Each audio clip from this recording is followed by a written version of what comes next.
mani niwe washwanishije Nyambo na Titi Brown. Amakuru bivugwa yuko witwa Nyambo yasangiye umukunzi na Linda. Umunsi umwe ngo Linda agira gutya yinjira muri telefone yande kumwe abashiri babarebanaho Nyambo na Imin Nyambo na Zaba. Sheri ibyo bintu birakaza Linda. Hari amafoto menshi Nyambo ari kumwe nande na Linda Priya. Ariko Linda yanze yahise yakora icyo bita unfollow mwibanga rikomeye cyane kuri Instagram ya Nyambo.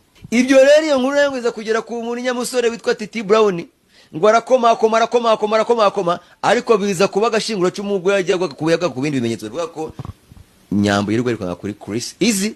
Witwa Chris Easy akavuga ati jewe Chris Easy nemere umutima wanjye Pascaline. Ibyo byarakururutse kubera ko atari ibintu bipangiye ubwabo Titi Brown na Nyambo.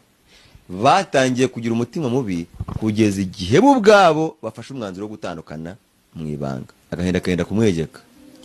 Ariko nubundi ndahamya ko Linda wari guseka avuga ati ibyo wanyifurije nawe bikubayeho. Wigeze umva inkuru y'amafusho ngo yakira ngo Nyambo ngo y'ubwambure?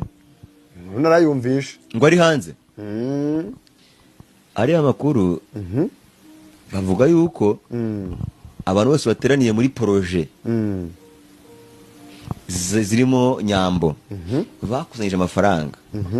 Bayahereza abe influencers n'abandi bakure kuza ama video. Ngo bayagumane kugira ngo bitice imishinga yose Nyambo yararimo mu ma projet yose ararimo.